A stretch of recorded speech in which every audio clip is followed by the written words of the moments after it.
हिंदी में यूपीएससी की तैयारी से संबंधित प्रोग्राम्स को देखने के लिए सब्सक्राइब करें study IQIAS Hindi. Hello and very good evening to all of you. मैं कुणाल आप सभी का स्टडी IQIAS हिंदी पे स्वागत करता हूं। दरअसल अभी हाल ही में केंद्रीय गृह मंत्रालय, मणिपुर सरकार और कोकीजो सशस्त्र बलों के बीच संपन्न हुए निलंबन समझौते फिर दोबारा विवाद में आ गया है, क्योंकि अब कोकीजो सशस्त्र बलों ने ये आरोप लगाया है कि PIB ने इस समझौते को तोड़ मरोड़ के पेश किया है और अब आगे की केंद्र सरकार के साथ होने वाली वार्ताओं में सारी बातचीत कोकीजो समुदाय के लिए एक अलग विधानसभा वाले यूनियन टेरिटरी पर केंद्रित होगी। अब इस दौरान कोकीजो समुदाय के द्वारा उठाई जा रही एक अलग केंद्र शासित प्रदेश की मांग कितनी ज्यादा खास है और क्या है इससे जुड़ा हुआ तमाम मामला, आइए आगे बढ़ते हुए सभी चीजों को समझ लेते हैं। तो देखिए, दरअसल फिलहाल जो हमारे न्यूज का आर्टिकल है, उस न्यूज आर्टिकल का कहना है कोकीजो group says as per revised SOO pact future talks with government will focus on UT with legislature. तो भाई आगे की जो केंद्र सरकार के साथ बातचीत होंगी वो फोकस होंगी पूरी तरह से एक ऐसे केंद्र शासित प्रदेश पर जहां पर विधानसभा हो। अब क्या है पूरा मामला, आइए देखते हैं, एक बार नजर डालते हैं। तो देखिए, कोकीजो उग्रवादी समूह ने 2 सितंबर को मणिपुर सरकार और गृह मंत्रालय के साथ ऑपरेशन निलंबन समझौते पर हस्ताक्षर किए। अब इनका यह कहना है कि PIB ने इस समझौते को तोड़ मरोड़ कर पेश किया है और लोगों के अंदर इस वजह से भ्रम की स्थिति उत्पन्न हो रही है। हालांकि अब इनका यह भी कह देना है कि भाई आगे की जो बातचीत होगी वो एक यूनियन टेरिटरी पर फोकस्ड होगी जिसकी अपनी विधानसभा हो। हालांकि ये पहली बार नहीं है जब यहाँ कोकीजो समुदाय अपने लिए एक अलग से यूनियन टेरिटरी की मांग कर रहा है। दरअसल इससे पहले मार्च के महीने में भी ऐसा हुआ था जब कोकीजो समुदाय ने अपनी सुरक्षा के लिए और अपने लोगों के लिए एक अलग यूटी की मांग की थी। उस समय हमारे केंद्रीय गृह मंत्रालय ने सीधे तौर पर साफ मना करते हुए कह दिया था कि देखिए, ये मांग किसी भी तरह से पूरी नहीं की जाएगी। और हमारे जो केंद्रीय गृह मंत्री अमित शाह, उन्होंने ये बात मणिपुर के गवर्नर को इन्फॉर्म की थी। तो सरकार पहले ही मना कर चुकी है और सरकार ये बात जानती है कि आए दिन समय समय पर कोई ना कोई समुदाय ऐसी मांग रखता रहता है कि हमारे लिए एक अलग क्षेत्र बनाइए, एक अलग राज्य बनाइए, अलग यूटी बनाइए। तो सरकार ऐसी मांगे नहीं मान सकती, क्योंकि ऐसी मांगे आए दिन होती है और सभी की मांगे मांग ली जाए तो फिर उसके बाद भारत आंतरिक रूप से छोटे छोटे टुकड़ों में बढ़ जाएगा, जो बिल्कुल भी सही नहीं होगा। और केंद्र सरकार जब कभी भी ऐसा कोई कार्य करती है तो प्रशासनिक सुलभता से करती है, ना कि किसी की मांग के आधार पर। अब देखिए, फिलहाल जो समझौता है और समझौते के क्या क्या निहितार्थ हैं, एक बार नजर डालते हैं। तो समझौता हुआ था केंद्र सरकार, जिसकी तरफ से थे हमारे गृह मंत्रालय, वहीं मणिपुर सरकार और कोकीजो सशस्त्र समूह, जिसमें कोकी नेशनल ऑर्गेनाइजेशन और यूनाइटेड पीपल्स फ्रंट शामिल थे। मुख्य उद्देश्य था उग्रवादी रोधी अभियानों को स्थगित करना, उग्रवादी कार्यकर्ताओं को निर्दिष्ट शिविरों में लाना और साथ ही राजनीतिक समाधान का मार्ग प्रशस्त करना। इसके अलावा इसमें यह भी शामिल था कि अगर आने वाले समय में कोई भी विवाद आपको दिखता है तो आप उसका समाधान बातचीत से करेंगे, ना कि हथियारों का इस्तेमाल करते हुए। हालांकि ये पहला ऐसा कोई समझौता नहीं है जो यहाँ शांति की बात कर रहा है। दरअसल इसी प्रकार का पहला समझौता 2008 में हुआ था और 2008 में हुए समझौते को बार बार समय समय पर रिन्यू किया जा रहा है। और अभी फिलहाल जो ये लेटेस्ट काम हुआ है निलंबन समझौते का, ये भी 1 साल का रिन्यूअल ही है। तो अब वर्तमान संशोधन कर दिया, 1 साल का रिन्यूअल दे दिया, लेकिन अब दरअसल स्थितियां बदल चुकी हैं और मांग की जा रही है यूनियन टेरिटरी के लिए। इस समझौते में क्या क्या शर्तें शामिल थी? तो समझौते के तहत जो शर्त रखी गई है वो है क्षेत्रीय अखंडता के प्रति प्रतिबद्धता। तो फिलहाल सरकार ने सीधा तौर पर कोकीजो समुदाय से कह दिया कि देखिए भाई, मणिपुर में बीते दिनों बहुत ज्यादा जातीय हिंसा रही है, बहुत सारे लोगों की जान चली गई और पूरी तरह से मणिपुर अशांति क्षेत्र बना हुआ था। अब आने वाले समय पर ये दिक्कतें नहीं होनी चाहिए और मणिपुर की एकता, अखंडता और शांति का ध्यान अब आप लोग को रखना, किसी भी तरह की परेशानी ना हो। तो ये शर्त स्वीकार की गई और उस पर समझौता किया गया। दूसरी इंपॉर्टेंट बात है शिविरों का स्थानांतरण और विनियमन। तो जो ये कोकीजो सशस्त्र बल है, इनके लिए कह दिया गया है कि भाई अब आप संवेदनशील क्षेत्रों से अपने शिविरों को हटा लेंगे और ऐसे जगह पर आपके शिविर रहेंगे जहां पूरी तरह से सशस्त्र बल आपके ऊपर नजर रखें, जिससे कि कोई भी दोबारा से हिंसक स्थिति उत्पन्न ना हो जाए और शांति बनी रहे राज्य के अंदर।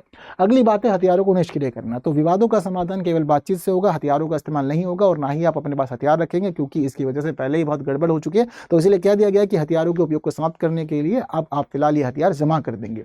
अगली इंपॉर्टेंट बात है NS2 को खोलना, क्योंकि काफी लंबे समय से लोगों को परेशानी हो रही है और NS2 नॉर्थ ईस्ट के लिए बहुत ज्यादा इंपॉर्टेंट भी बन जाता है। तो इसीलिए NS2 को खोलने की बात भी इसमें शामिल की गई और भावी राजनीतिक वार्ता, यानी कि जो भी समाधान होगा वो बातचीत से होगा, ना कि हथियारों से, ये यहाँ पर तय किया गया है। अब इसी के बाद जो चर्चा में मुद्दा आया है वो मुद्दा बड़ा गंभीर है, क्योंकि कह रहे हैं कि अलग प्रशासन या फिर एक यूनियन टेरिटरी दो जिसमें विधानसभा हो। क्यों चाहिए? तो उसके पीछे का रीजन है जातीय पहचान।